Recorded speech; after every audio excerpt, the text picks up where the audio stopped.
Viewers, welcome to PRC foundation. Myself Mohammad Rashidul ইসলাম।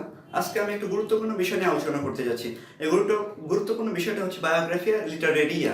এই বায়োগ্রাফিয়া লিটারেরিয়া লিখেছেন Samuel Taylor Coleridge. সর্বপ্রথম এই বায়োগ্রাফিয়া লিটারেরিয়া সম্পর্কে আলোচনা করবে আমাদের আগে এস.টি. কোলরিজ সম্পর্কে একটু আলোচনা করা দরকার। আচ্ছা, এস.টি. কোলরিজ একজন সুপারন্যাচারাল পয়েট ছিলেন। তিনি রোমান্টিক পয়েট। তার লাইফ ডিউরেশনটা হচ্ছে 1772 থেকে 1834। আমি আবারও বলছি, 1772 থেকে 1834। তিনি ছিলেন উইলিয়াম ওয়ার্ডসওয়ার্থের একজন ঘনিষ্ঠ বন্ধু। পরবর্তীতে যদিও তাদের বন্ধুত্বটা নষ্ট হয়ে যায় বিভিন্ন কারণে, তো ওই বিষয়গুলো আমি পরবর্তীতে বলবো। আচ্ছা, এরপরে আসি বায়োগ্রাফিয়া লিটারেরিয়ার ব্যাকগ্রাউন্ড সম্পর্কে। তিনি কি জন্য এটা লিখেছেন বা এটা লেখার কারণটা কি। আসলে তুমি যদি এস.টি. কোলরিজের বায়োগ্রাফিটার দিকে যদি একটু তাকাও তাহলে বুঝতে পারবে যে তিনি বায়োগ্রাফিয়া লিটারেরিয়াটা পাবলিশ করেন 1817 সালে।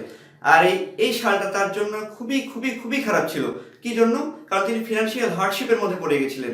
এর বিভিন্ন কারণ আছে, যে উইলিয়াম ওয়ার্ডসওয়ার্থের সাথে তার বন্ধুত্ব খারাপ হয়ে গিয়েছিল। তারপরে তিনি শারীরিকভাবে খুব ইল হয়ে গেছিলেন, খুবই দুর্বল হয়ে গেছিলেন। পাশাপাশি ডোমেস্টিক বিভিন্ন সমস্যা হয়ে গেছিল পারিবারিকভাবে। এরপরে তিনি ফিনান্সিয়াল হার্ডশিপের মধ্যে পড়ে গেছিলেন। অর্থাৎ এই বায়োগ্রাফি লিটারেরিয়া তিনি লিখেছেন শুধুমাত্র এটা আমরা এটুকু বলতে পারি যে ফিনান্সিয়াল হার্ডশিপ থেকে এই বায়োগ্রাফি লিটারেরিয়াটা এসেছে। আচ্ছা, অর্থাৎ তিনি এই ফিনান্সিয়াল হার্ডশিপটা রিকভার করার জন্য বায়োগ্রাফি লিটারেরিয়াটা লিখেছেন। এরপরে আসি যে বায়োগ্রাফি লিটারেরিয়াতে তিনি কি কি বিষয় নিয়ে আলোচনা করেছেন বা কোন কোন চ্যাপ্টার এখানে গুরুত্বপূর্ণ।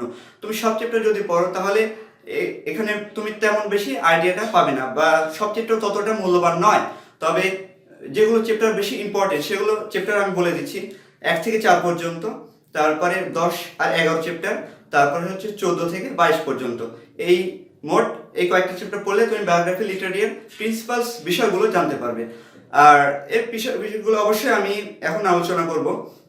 তবে এটুকু বলে রাখি যে বায়োগ্রাফি লিটারেরিয়াতে মোট 24টি চ্যাপ্টার রয়েছে। মোট 24টি চ্যাপ্টার রয়েছে। আচ্ছা, এবার আসো যে আমি মোট 10টা বিষয় নিয়ে আলোচনা করব, অর্থাৎ 10 মেইন অ্যাসপেক্টস অফ বায়োগ্রাফিয়া লিটারেরিয়া। যা তুমি যদি এই লেকচারটা প্রথম থেকে শেষ পর্যন্ত শোনো তাহলে তুমি ফুল কনসেপশন পেয়ে যাবে বায়োগ্রাফিয়া লিটারেরিয়ার উপরে। তো আশা করি আমাদের সাথেই থাকবে। তো চলো মূল আলোচনায় চলে যাওয়া যাক। সো ফার্স্ট অফ অল যে ওয়ান পয়েন্ট আমি বলবো তা হচ্ছে reputation of Hartley's, the theory, Hartley's principle, the theory of association. অর্থাৎ যে হার্টলিস যে থিওরিটা ছিল, যে প্রিন্সিপাল অফ অ্যাসোসিয়েশন, এটা নিয়ে তিনি ব্যাপক আলোচনা করেছেন তার বায়োগ্রাফিয়া লিটারেরিয়াতে। এস.টি. কোলরিজ তিনি বুঝিয়েছেন রেপুটেশন অর্থটা কি।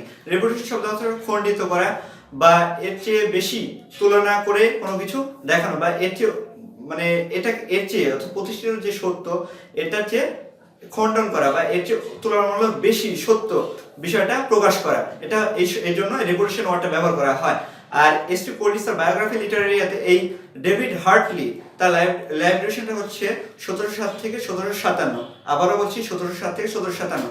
তার যে একটা থিওরি ছিল ফিলোসফির উপরে, প্রিন্সিপাল অফ অ্যাসোসিয়েশন, এটার উপর তিনি ব্যাপক সমালোচনা করেছেন। অর্থাৎ এই প্রিন্সিপাল অফ অ্যাসোসিয়েশনের চেয়ে আরো বেশি জোরালো তিনি যুক্তি দেখিয়েছেন এবং এই ফিলোসফিক সিস্টেমটা আরো ইমপ্রুভ করেছেন।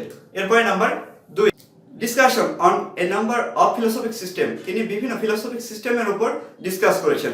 ফিলোসফিক সিস্টেমগুলো বিভিন্ন সময় দেখা যাচ্ছে বিভিন্ন রকম ছিল, তবে তিনি মোট কয়েকটা ফিলোসফিক সিস্টেমের উপর বেশি জোর দিয়েছেন। তার মধ্যে ক্যান্ট একটা, KANT, স্কেলিং একটা, SCHAING, স্কেলিং, স্পাইনোজা এটা একটা।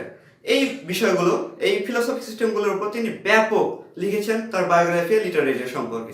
এরপরে নাম্বার 3, তা হচ্ছে তোমরা সবাই জানো এই বিষয়টা, এটা অত্যন্ত গুরুত্বপূর্ণ, যে রেফুটেশন অন ওয়ার্ডসওয়ার্থস পোয়েটিক ডিকশন। অর্থাৎ উইলিয়াম ওয়ার্ডসওয়ার্থের পোয়েটিক ডিকশনের উপর তিনি কি করেছেন, যথেষ্ট সমালোচনা করেছেন, রেফুটেশন যথেষ্ট খণ্ডিত করেছেন এবং তার বিপক্ষে যুক্তি দেখিয়েছেন। উইলিয়াম ওয়ার্ডসওয়ার্থের লাইফ ডিউরেশনটা হচ্ছে 1770 থেকে 1850।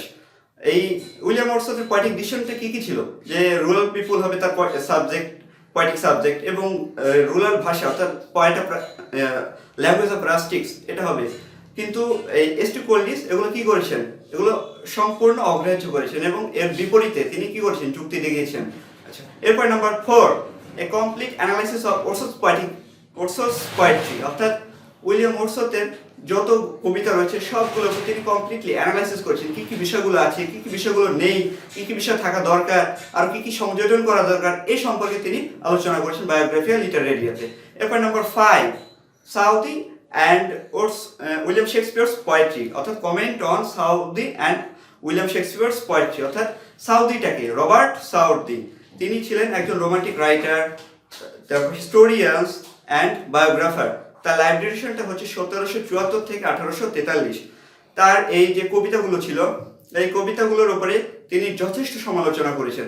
আর উইলিয়াম শেক্সপিয়রের দুইটা কবিতা, বিশেষ করে দুইটা কবিতার উপর তিনি সমালোচনা করছেন।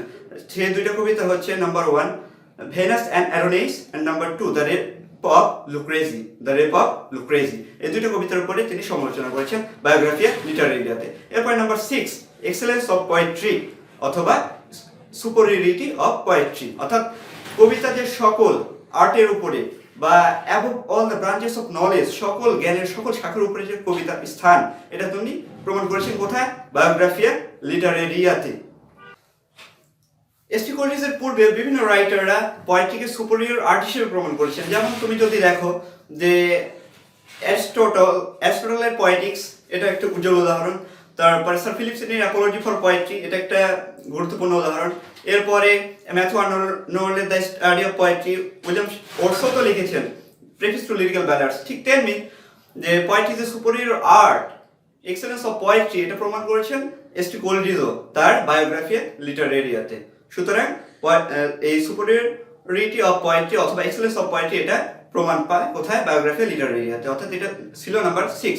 এরপরে নাম্বার 7 যে বিষয়টা বলবো, সে বিষয়টা হচ্ছে যে the comment on the reviews and reviewers of time, অর্থাৎ সময়ের রিভিউ শব্দের অর্থটা কি? রিভিউ শব্দ অর্থ পর্যালোচনা, আর রিভিউয়ার্স অর্থাৎ পর্যালোচক, অর্থাৎ কবি এই সময়ের যে যারা যে পর্যালোচনা ছিল এবং যারা পর্যালোক ছিল তাদের উপর তিনি ব্যাপক সমালোচনা করেছেন। কারণ যে এই সময়, আসলে সময় একটা গুরুত্বপূর্ণ ফ্যাক্ট এই মানুষের জীবনের সময়টা, আর তিনি এটা আরো তার বায়োগ্রাফিক্যাল স্কেচ থেকে পাওয়া যায়, তার জীবনী থেকে, যে তিনি বিভিন্ন সময় মেন্টাল ডিপ্রেশনে ছিলেন, আর যার জন্য তিনি সময়ের উপর প্রায়োরিটি দিয়েছেন তার বায়োগ্রাফিয়া লিটারেরিয়াতে।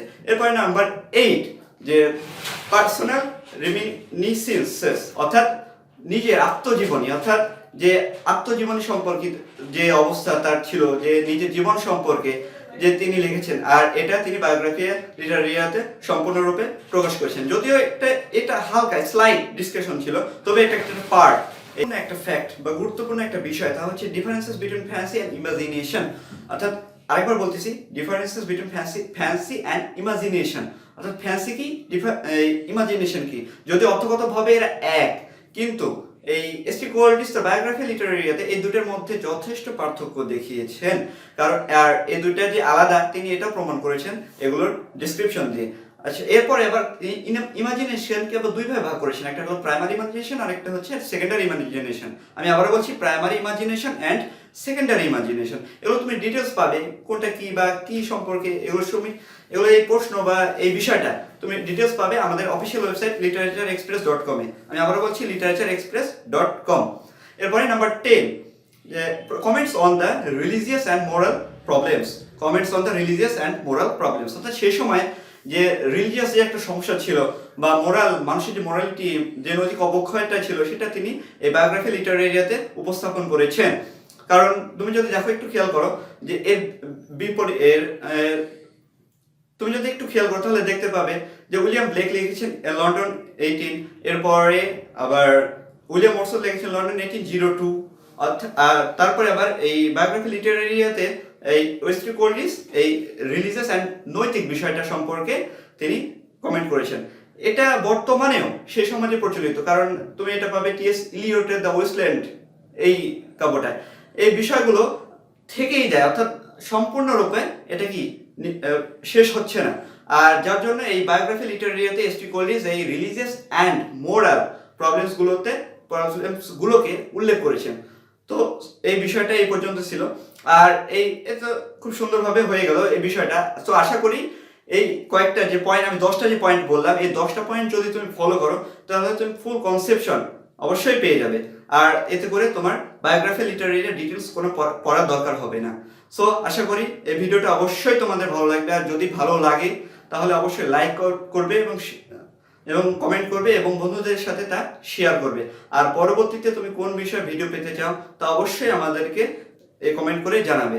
আর আমাদের এই চ্যানেলটি সাবস্ক্রাইব করবে এবং বেল আইকনটি টিপে দিবে, যাতে পরবর্তী কোনো ভিডিও আপলোড হওয়া মাত্রই তুমি তার ভিউয়ার্স হতে পারো। So best of luck.